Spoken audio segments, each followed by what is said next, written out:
Welcome. It's been a minute. We've been busy, but we are back. Yeah. But thank you so much for tuning into the Yoked podcast today. I am Casey. And I'm Jermaine. And Yoked, we are telling real stories about marriage and building covenant marriages through love and laughter. Talking about all things dating and marriage. And all things relationships. Yes. We're just gonna, yep. We're good. I think I'm a little rusty. It's okay. It's okay. It's okay. Rust makes it shine a little later. Yes. Whatever that means. I don't know. I just made it up. Yeah, we're going to have to make it up because, yeah. So, we're going to go. Anyway, since the last time that we were on, we've been doing a lot of work stuff and just kind of in and out. I don't think we've traveled. I don't know. It's been so crazy. I don't even know where we were. I went to Nashville.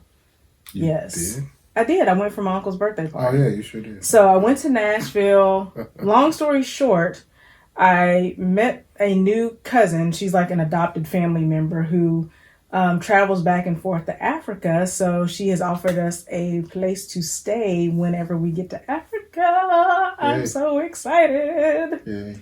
Which leads into what's new and exciting with us. I got my Matriclan test results back. We did the DNA testing with African ancestry, and I got the first part of the results back and had mom over, and she did the video with me and recorded. So you'll have to make sure that you go over to our YouTube channel, Yep. Jermaine and Catherine, and check out the results of the Matriclan test.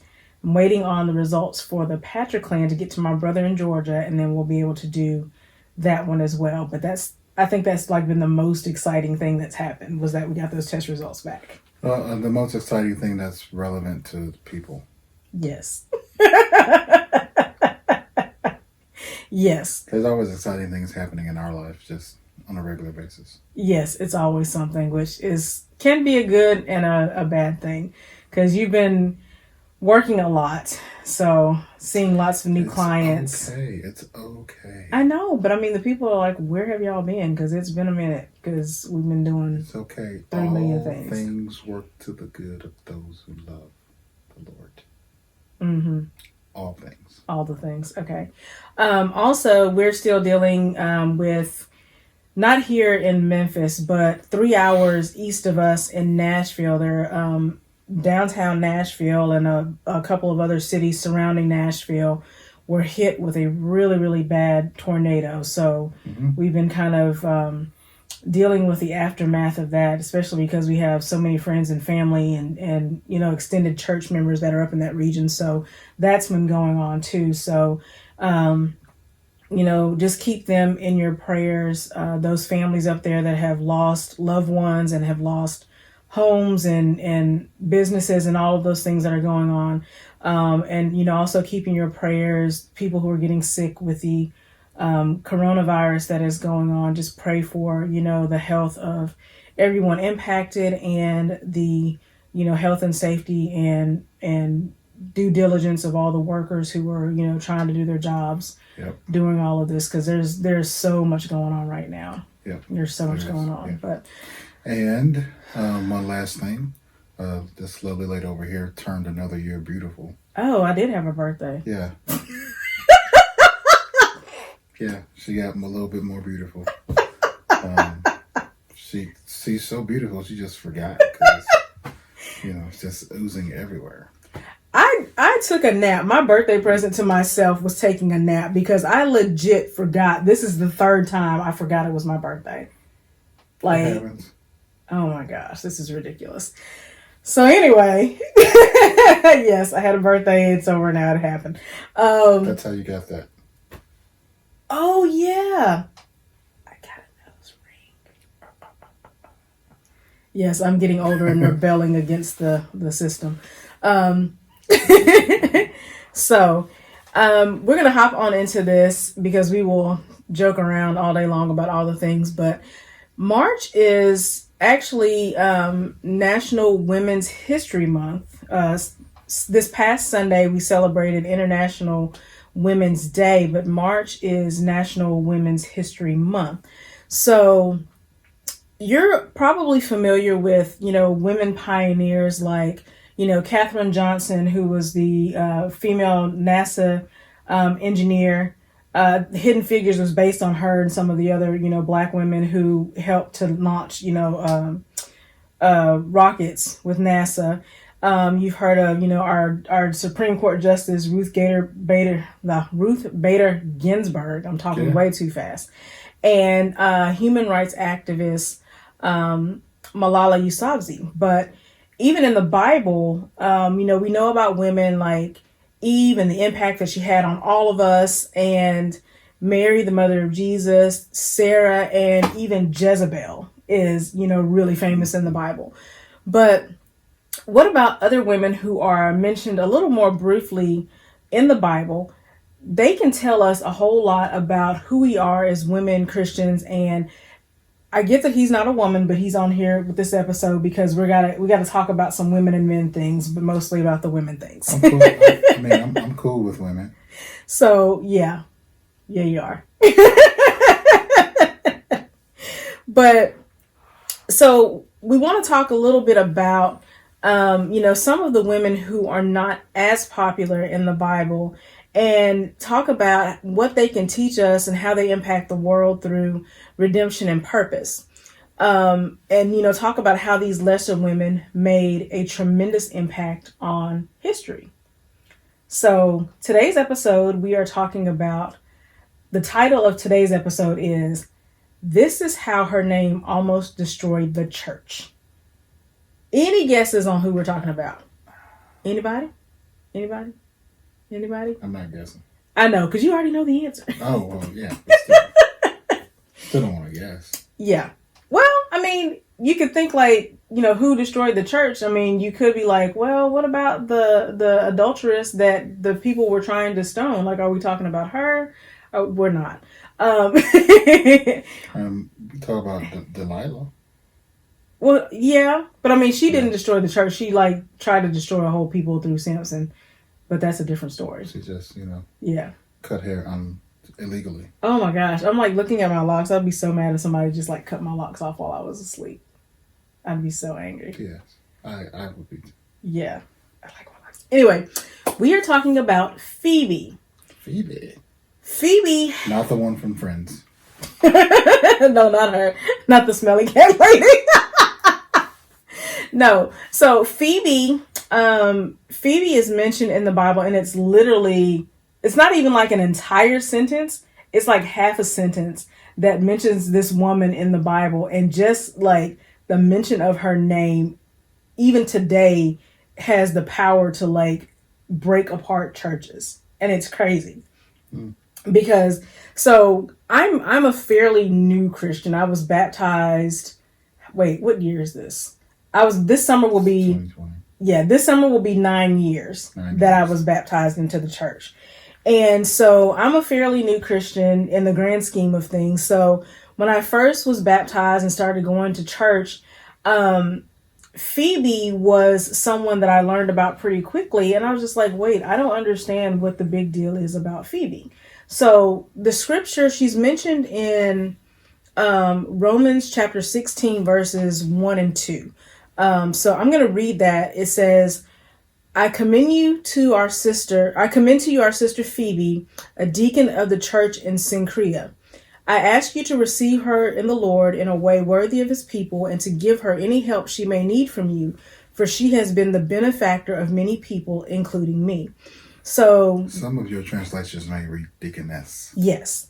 So this is a letter that Paul wrote to the church at Rome, to the Church of Christ in Rome. And he was saying, hey, there's this lady in the church. She's a deacon. Receive her like you were receiving me. Give her all the bells and whistles, and, make sure that she feels welcome when she comes to you, because, treat her like she was me, like she's the great Paul. And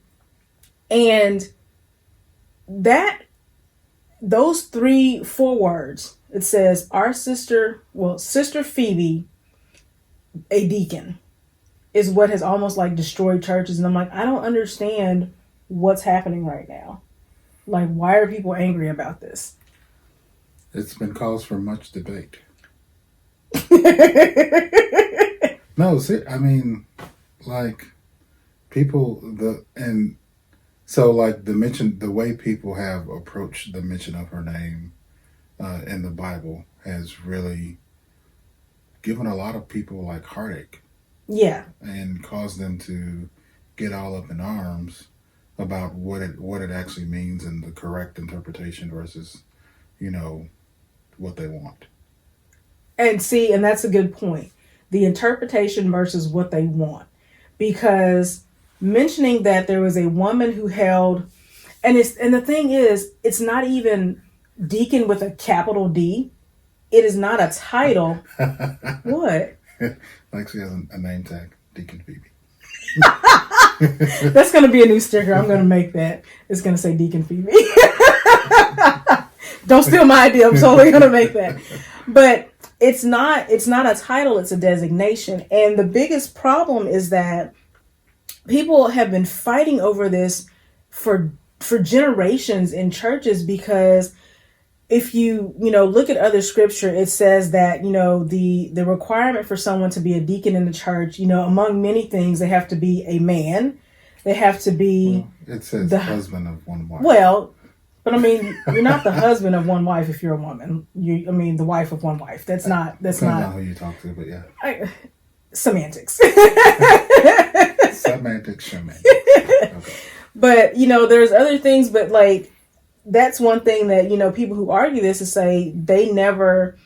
When you look at the qualifications for a deacon or an elder, it never says that it can be a man or a woman. It says it references that position as male. But then they're like, well, what about Phoebe? Because she's mentioned as Phoebe, a deacon. Yes. Or deaconess. Yeah. Some translations say deaconess. Yeah. Actually, I think there's one translation that actually says servant. I was getting to that. Oh, sorry. Yes. But no, but that's the thing. Because a lot of, I've met people who don't want to use translations, because they're like, well, I can't use the translation because if it's not King James and, this thou and the third, then I don't want it. But you don't understand that. Like the King James version does not like translate well. Like they use words that we don't use today. Thee, thou, thistles. Thou shalt whistle in a field. Thou shalt whistle in a field of thistles. Oh my gosh, this is not supposed to be this funny. Okay, but so the thing is, deacon as a designation means servant. So when Paul is writing this letter to the Romans, he's saying, greet Phoebe, a servant in the church. And because not every translation has that word as servant, people are literally people are coming to blows and splitting up churches and doing all this other stuff because they're saying, well, because Phoebe was a deacon in the church, then I as a woman have to have a position of power in the church. And if I don't have a position of power, then I'm just not going to do it. And I'm just like, pump your brakes. Like, if you are only serving in the church because you want a position of power, you're coming from the wrong place. Mm-hmm. Like, your heart is in the wrong place. You are not serving for the edification of the body. You're serving for the glorification of yourself. Yeah. And that's not what this is about. Yeah. And I think that goes back even to the mother of James and John asking Christ, can her sons have a seat at the right hand mm-hmm. or something in the kingdom? And Jesus was like, are you or your sons fit to carry the cross that I must bear? Now, I didn't quote that, but I did paraphrase. But you get the gist of what I'm saying. The position is not important as the act of service. Right. And it's heartbreaking to me for two reasons. So my personal story is that coming into the church, there were a lot of things that I wanted to do that I wasn't allowed to do because I was a woman, which frustrated the ever living hell out of me. Like, it made me no hell. I meant what I said. I said what I said. Well, I don't want to have to click that explicit thing. No, I'm kidding. That's the most PG rated thing. Yeah, we can say that. But I mean, it frustrated me so badly because there were so many things that I wanted to do where it's like, you can't do this because you're a woman. And I'm like, I should not be disbarred from serving because of my gender. Like, right. That's not okay. Right. And then I've seen, women who are like, well, if I don't have this position or this title, then I'm not going to do it because it's not worth my time if I don't have the title and the accolades and the recognition to go along with all of this work that I'm going to be putting in. And both of those extremes are so far from what we were meant to do for the kingdom and what God wanted us to do as individuals. It doesn't matter, if you're a male or a female. God has a purpose for you and you need to do what it is that he's asked you to do. And so when it comes to doing this and why I really wanted to, kind of talk about it and how it relates to marriage stuff is that from what history and, Bible scholars can tell, Phoebe was, in the translations where it says deaconess, it was because she was married to an actual deacon with a capital D of the church. Like her husband had the position of deacon, and she was serving alongside him. So, Paul was saying this particular woman has supported all this ministry. She's done all this work because she is a servant of God. And a follower of Christ. I want you to treat her just the same way. Like, don't pay attention to her gender. Just understand there is a woman named Phoebe, and I want you to treat her with respect. Don't say thank you. Right? Don't say thank you for doing all this work, but you're a woman, so never mind. Like, like we're not doing that. Paul's like, please don't do that to her. Yeah, in his language. Yes, in his language. So when it comes down to it. Semantics over, capital D, lowercase d. When it comes down to it, a deacon is a servant. And as a woman in the church, whether you're married or not, you still have to serve. Excuse me. So how does that look like when we're serving together, especially in a covenant marriage situation? Like how should that look when we're working together, if there's this kind of like in the background struggle of I'm a woman, I want to serve, and I don't want anybody to tell me that I can't serve. Like, how does that work? Well, I think when it comes to having a wife that wants to serve, first of all, you have to acknowledge it. Mm-hmm. Like, I think, and you have to respect it because women were put on this earth to do more than just watch children at church. Yeah. They were put on this earth to do way more than just tend to the nursery and teach little kids. Yeah. Like, they can do so many more things. Mm-hmm. And I think a lot of times they're discouraged or not encouraged enough to pursue those things. So you as the man in her life that's not her father should, surrender to that, because not only are you surrendering to God's will on your life as a man, but I need to surrender to God's will for my wife, because separate and apart from me, God still wants her to do something for him. Oh yeah. And it's not just be in this marriage. Right.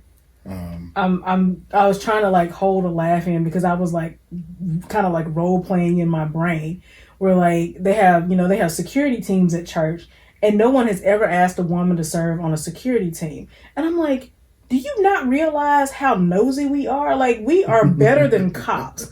Like, why would you not want us on our security? Because, I mean, a husband and wife can be looking at the exact same woman. And the husband will be like, yeah, I saw that woman.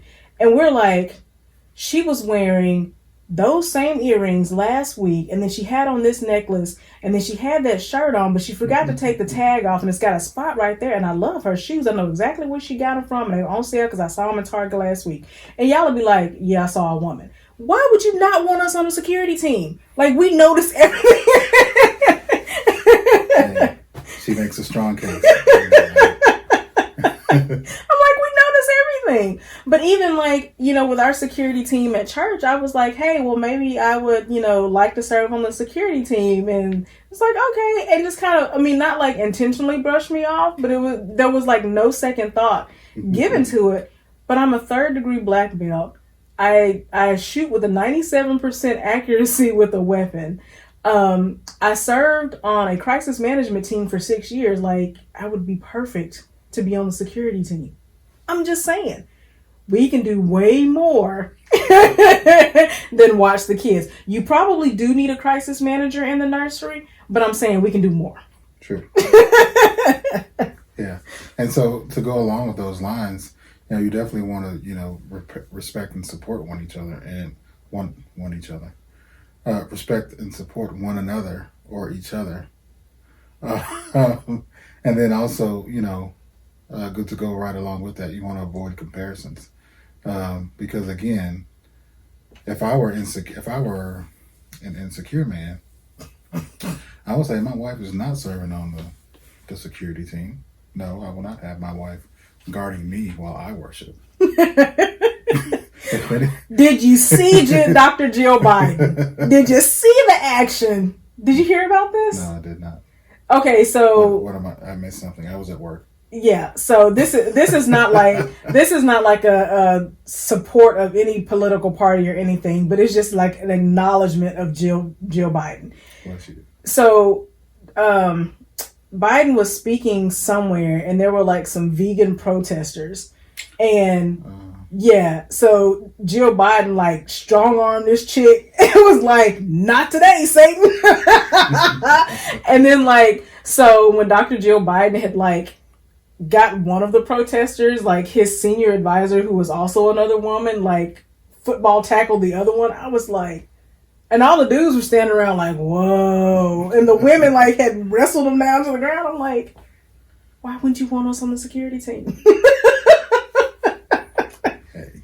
We see it coming. Anyway, sorry, I totally digressed. That makes the point, I guess. Another point. So, let's see what else. Oh, you definitely want to remain united and connected because the devil just uses people. Yeah. Left and right. Yeah. Even in front of you, even at church. Oh, yeah. So the devil can use people by, they might throw in comments here and there, little comments to make you, doubt your abilities or, maybe even despise your wife's ability. I'm not editing anything out. They're gonna get all these mistakes. Yeah. It might make you try to second guess your wife's abilities. Like, oh, she's better than you at whatever. Yeah, yeah. And so you definitely want to remain connected, remain united. Or people, I've even heard where people say, your wife's got a special gift. I need her to work closer with me, thereby taking time away from you. Yeah. And the family. Yeah. So people may try to divide you that way. They might try to say, well, she needs to work on developing her gifts, so she's going to need to spend more time with me in ministry development. Yeah. And I think, just kind of tagging onto that, as women, I think we have to be careful in that regard that we're not putting our ego and recognition over our family and our spouse and over what God is actually wanting us to do. Yeah. Because that can be a very big temptation for us to be like, okay, well, I'm finally getting the respect I deserve. Let me go, 100% into this. And you're pulling further away from, your covenant, which is your first ministry, and pulling away from your family in order to do this thing. Because when you, and it's a situation that I've been in where when you're really good at something, people will definitely take advantage of you Mm-hmm. and be like, well, I don't have to get anybody else to do it because I know that you're going to do it, and just continue to pull and pull and take and take and take. And you have to be on guard from that as well.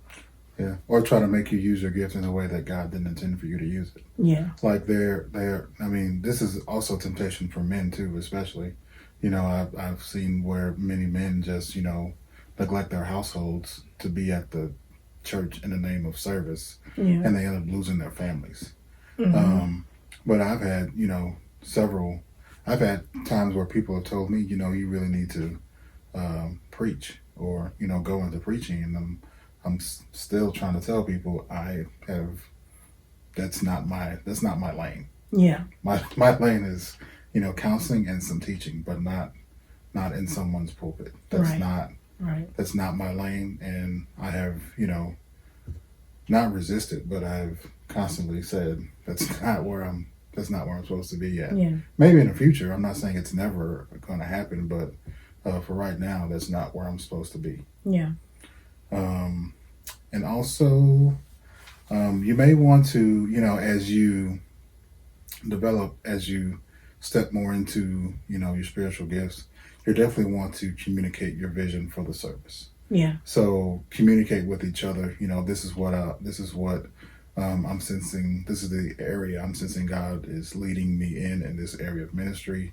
Here's what it's most likely going to look like. Here's what I believe it's going to look like. Yeah. And just having that honest communication about that. Yeah. And then you want to pray for and with each other. Yeah. And that's, you know, when you don't get so busy praying for everybody else that you forget to pray for your spouse, and praying over your spouse and praying with your spouse. Because I think that within the immediate family, that's probably like the most thankless job, is because we do things naturally and it's expected for us to do things naturally. So if we're not, you know, being thanked for it, it can be a temptation to not do it because we're like, well, why am I not getting recognition for what I'm doing? You know, why am I not, you know, being praised for all the stuff that I'm doing? Like, that's not why you're doing it. So to be careful that you don't, you know, get caught up in the glitz and glamour of what you can do for everybody else and be recognized for. Yeah, because it's easy. Plus, because if you're doing, if you're serving and you're doing it well, people are going to say thank you. People are going to recognize you. People are going to give you pats on the back and accolades.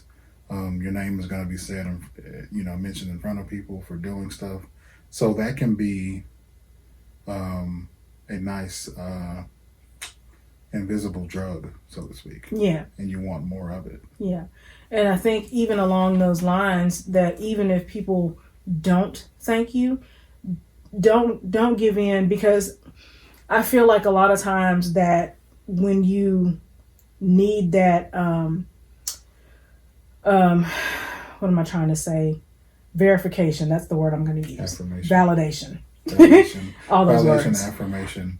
Right. When you're seeking that validation, the enemy can use that as a tactic to keep you from doing ministry work, because he can also harden the hearts of people around you and make them not acknowledge you and make them dismiss you, because he knows that the lack of validation and affirmation will dishearten you enough that you are not doing the work that God would have you to do. So, you know, always remember that you are working for God and not for, you know, men. Like, remember who you're doing it for. So, you know, applying all of this practically, like how this looks in real life. When it comes to women serving in the church and, you know, speaking specifically toward women, always come from a position of humility. And I think that, you know, it's hard for us to do because we like to be thanked. We like to be acknowledged. I think sometimes it kind of hurts our feelings when we're not thanked and acknowledged. But come from a place of humility and understand who you're serving and why you're doing what you're doing.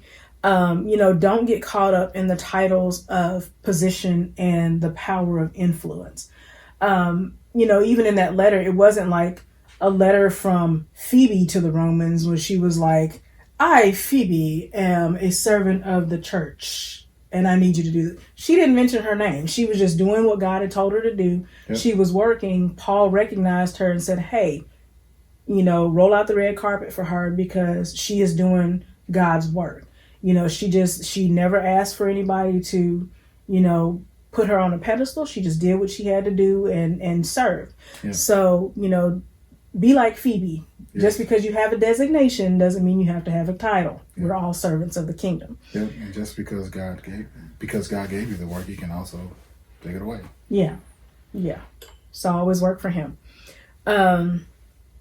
Understand what the Great Commission is. And if you are unfamiliar with that, it is kind of spelled out in Matthew 28, verse 1. And I'm going to sing. I have not sang in so long. I'm going to do it. Okay. Why would you do that? Because every time I hear this verse, I think, okay, so my Baptist people, my Baptist folks, the song goes, go ye therefore teach all nations, go, go, go. I've heard that song. Yes, that's the scripture. Really? Yes. So the Great Commission. Is it Matthew 28:1? Yes. Or is it Matthew 28:20? I looked it up. It was 28:1. Okay. Matthew 28:20 must be something else. Maybe. Or 28:28. We'll clarify in the comments. It's something. But the Great Commission, it says, go ye therefore and teach all nations, baptizing them in the name of the Father and of the Son and of the Holy Ghost. So the Great Commission is for us to go and spread the gospel. You don't have to be a man to do that. You don't have to be a woman to do that. You have to be a child of God to go and do that. So if you count yourself a child of God, your Great Commission is to go. It doesn't say you have to be a deacon of God. It doesn't say you have to be an elder of God. You don't have to be a minister of God. We're all ministers. But you don't have to have the title. You don't have to have a capital M minister. No. You can be a lowercase m minister. Yes. Phoebe, little minister. And, going along with that, don't let the semantics of what it means to be a servant and a worker stop you from doing your ministry. Your job as a Christian is to serve.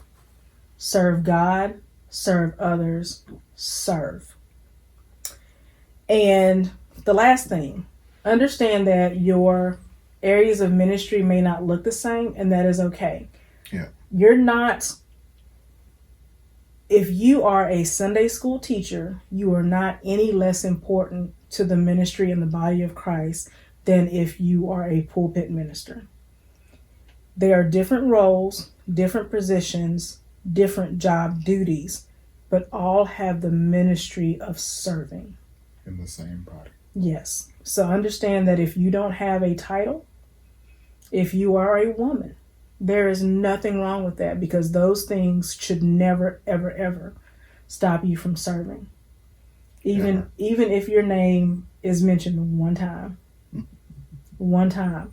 Or if your name isn't mentioned at all. Exactly. There's a lot of people, a lot of servants whose names were never mentioned in the Bible, but that did not make their job any less important because they were serving the body. Yep.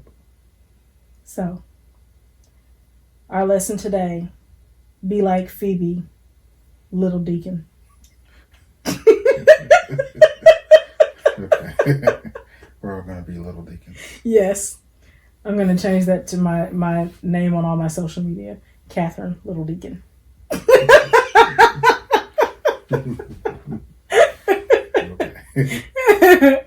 Oh, man. Okay. All right. So, good? Yes. Okay, good. Yes. So, thank you all for joining us today. I'm sorry, I'm way too tickled behind this whole little deacon. But it's going to be a thing now. Probably. If any of you see us, please come up and greet us, little deacon. Like, that would just make my whole life. thank you all for joining us today on this episode of the Yoke Podcast. I've been Jermaine. I'm KC. And thank you for listening. Please subscribe, like, and share, and rate the podcast. We appreciate your comments if you have any. Appreciate your feedback, and also appreciate your questions. You never know, your question might be mentioned on an episode, or we might make a whole episode out of your one question. Yeah, we can do that. So, yes. Anyway, make sure to like and follow us on Facebook. Subscribe to our podcast. Find us on Instagram and Twitter. We're all over the place. And on our YouTube channel, we are there as well. Yep. Thank you for listening today. Appreciate you. Bye. See you later.